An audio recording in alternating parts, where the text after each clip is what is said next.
I always like to have a whistle on my lanyard to call it what I call other ducks, meaning non-mallards. Most ducks will respond to a mallard call. However, if you speak to them in their native tongue, often that'll add the last bit of realism needed to fool them into shotgun range.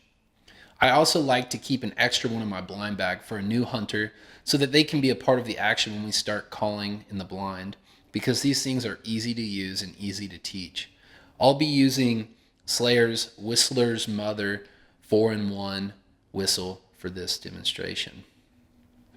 Let's start with the teal drake sound. This is simply done by sending short, small bursts of air into the call, little peeps. I like to do 1, then 2, 1, then 3.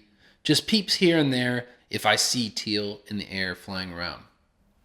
I like to make these peeps using my tongue to stop the airflow, separating the sounds.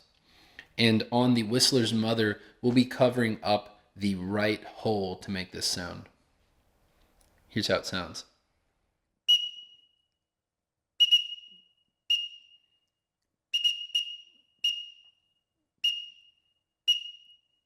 Now let's talk about the widgeon. This one is a little more challenging to produce, but a pretty fun one to me. Widgeon usually have a 3 or 4 note cadence that kind of sounds like a wheezy whistle. The first note being in higher pitch, with each note after that descending in pitch and length. This takes very little air pressure to reproduce this sound. Also, if you listen to widgeon, you'll hear a little bit of a build-up into the first note of the cadence, like a shh, shh, shh, shh. So with the Whistler's Mother, we'll be covering up the right hole to do this. Here's how it sounds.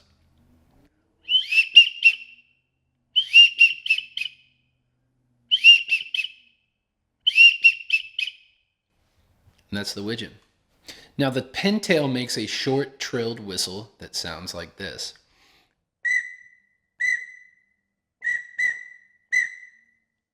To create this sound, you'll need to learn to flutter your uvula if you can't do that already. And all that means is making the back of the soft palate, the roof of your mouth, vibrate. I recommend doing this or learning to do this, but if you just physically can't, you can just roll your tongue, but it doesn't sound as good to me as the uvula thing. So the uvula thing is like this. To produce this sound, you'll cover up the left hole on the Whistler's Mother. Here's how it sounds.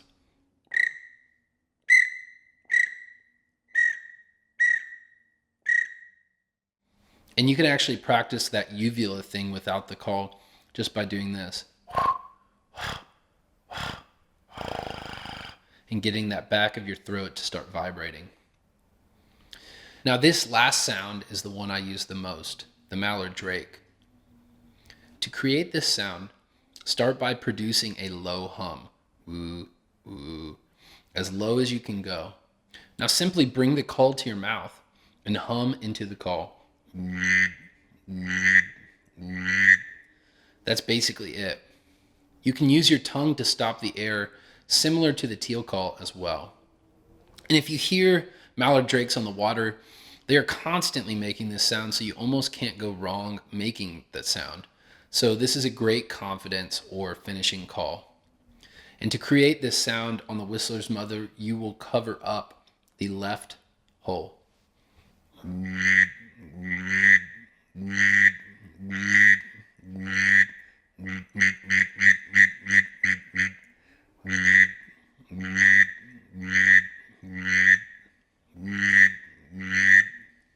So in the exercises, I've got a copycat drill for each of these sounds that you can practice with me, whether it's the teal, the widgeon, the pintail, or the mallard drake. You can practice those individually to your liking as many times as you want. So check them out.